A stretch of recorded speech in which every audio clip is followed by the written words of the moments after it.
so many ignorant people like to talk trash on Xbox and say different things that completely aren't true. Now, this is becoming somewhat of a normal thing these days, and it's kind of interesting when you see news stories like this pop up, because at the end of the day, I feel like people really look at Xbox as like this ugly stepkid or something, like this console that shouldn't exist. Like, ugh. Like, I honestly think some people look at Xbox that way. The amount of people that I've seen commenting, right? Like, you could buy an Xbox Series S. They were selling that thing for $150 with a headset at different places. And some people are like, oh, it's still too expensive. Like, give me a break. You're telling me that you're so far up Sony's asshole that you wouldn't be interested in buying something like that for chump change? Right? You'll buy a $70 remaster of a remake for The Last of Us for the 10th time, but you won't spend double that to get a whole new gaming console to be able to play stuff like Starfield, Forza, Avowed, Hellblade 2, all these games that Microsoft's coming out with. You'll buy remakes and remasters time and time again, but you literally refuse to buy an Xbox. Give me a damn break. And then on top of that, people claim that nobody on Xbox buys games. They're all obsessed with Game Pass, blah, blah, blah. Listen, I have yet to meet a person, and I'm sure there's people out there who own more games than me. I'm not bragging, right? I'm sure there's a lot of people that own more games than me. But currently installed on my Xbox Series X, I have 1,200 games installed. And you might go, oh, well, that's overkill. Why would you need that many games installed? Why wouldn't I? Right? If I have them, why wouldn't I? And that's not counting the plethora, hundreds and thousands of games that I own that aren't installed, and from various different consoles and generations and things like that. So I buy more games than anybody I know. And listen, maybe it's foolish to support developers. People go, oh, Xbox fans don't support developers. Yet I own the Avatar game. I just started it. I own Alan Wake 2. Haven't even booted that up yet. I own Assassin's Creed Mirage. Haven't booted that up yet.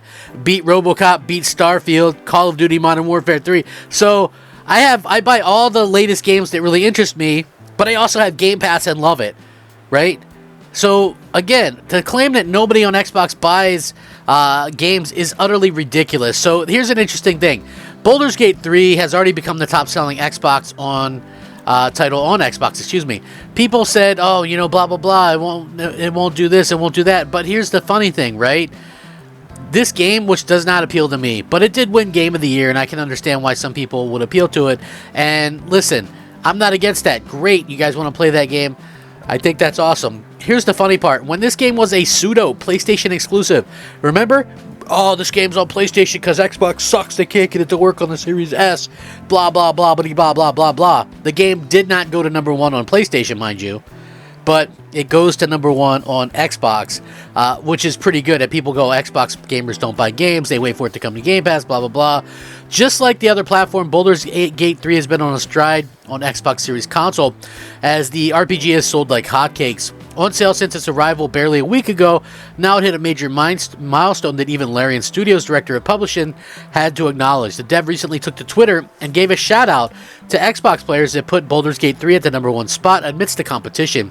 He thanked the fans for such a massive feat possible for Baldur's Gate 3. It was a top-selling game on the Xbox Store at one point when browsed by top paid entries. At the time of this, though, the spot has been taken over by Call of Duty Modern Warfare 3, and Baldur's Gate sits at second place. But think about that for a second. That's pretty incredible. The success has got a lot of players who were curious about its performance on the platform. Despite its fair share of bugs, Baldur's Gate 3 has done quite well on Xbox. However, Larian Studios is far from done with it, as they promised a slew of new patches that will squash any remaining bugs, like the infamous save issue affecting a plethora of Xbox games. A new firmware update has tried to fix the save bug with some success. However, cross-platform multiplayer is still on the dev's roadmap and will likely arrive sometime in the near future. We can also expect many other refinements down the road. The indie RPG towered over AAA titles this year and hogged the Game of the Year award away from many contenders. Before its reign on Xbox, it was the best-selling pre-order on PlayStation at one point, but a lot of those people ended up kind of canceling those pre-orders due to the fact that it got announced that it was going to come to Xbox this year. Again, this is really cool stuff. Like, I'm not against the game. It's just not my type of game. It came out with riveted reception in August for PC, and the PlayStation 5 version arrived in September, and Xbox Series X December 7th. gave it one of the greatest RPGs of all time, 5 out of 5 on this site. So Baldur's Gate is a behemoth, according to these people. Now, listen, you might go, oh, well, why isn't it for you? It's nothing personal. For me, like, these top-down isometric RPGs aren't my thing, but I can understand why people like it. And I can also understand, like, where people always try to bash Game Pass and Xbox, right? I can see how Game Pass would maybe, because Game Pass has some of these types of games, like these isometric RPGs, including first-party stuff from Microsoft, like Wasteland series and things like that, where they put out these types of games, and maybe people tried these types of games that wouldn't have before, liked them, and go, okay, well, it's willing to try it out and take that risk on Xbox and buy that thing, because guess what? I think that's probably what a lot of people have done. And it might not be everybody's cup of tea, but no game is. I think we're at that kind of point where we have to recognize that no game is going to be for everybody, regardless of how many accolades it get. I can remember, look how many accolades The Last of Us got, right? But that first game is just not it. I could never really get into that game. It was super repetitive. Find a rock, find a bottle, throw them, sneak around this way, sneak around that way, help that girl because she can't swim on some kind of thing, go back for her so she can get on it and then pull her across. Like, it was literally, hey, search for a bullet, push the button to fight this thing off. It was literally one of the most repetitive, clunkiest games I'd ever played, and I couldn't understand why people were so into it.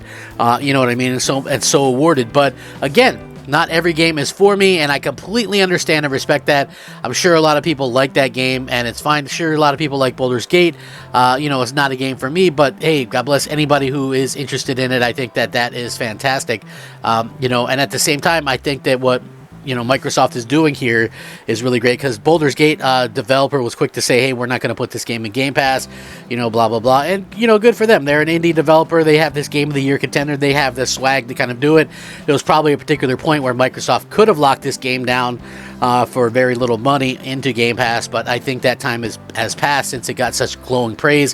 One could maybe make the argument, I'm not going to do much to push this argument, but one could maybe potentially push for the argument that Baldur's Gate 3 got some of the good scores that it did through the fact that it was a pseudo exclusive, right? Like, I think people just hey, here's this game coming out on PlayStation and not Xbox, maybe we should hype this thing up a little bit. And I think realistically that's what happens in a lot of these kind of instances and things like that. But hey, you don't got to believe me. You guys can believe whatever you want. That's just my personal opinion. If you don't agree with it, hey, that's fine too. I'm perfectly fine with that. But let me know what you guys think. I certainly appreciate it. You guys are fantastic. Hope you guys all have a good holiday. Rack 'em up, fact 'em up. I'm Crap Gamer. This has been Crap Gamer Reviews. Please like the video, subscribe if you haven't already. Peace.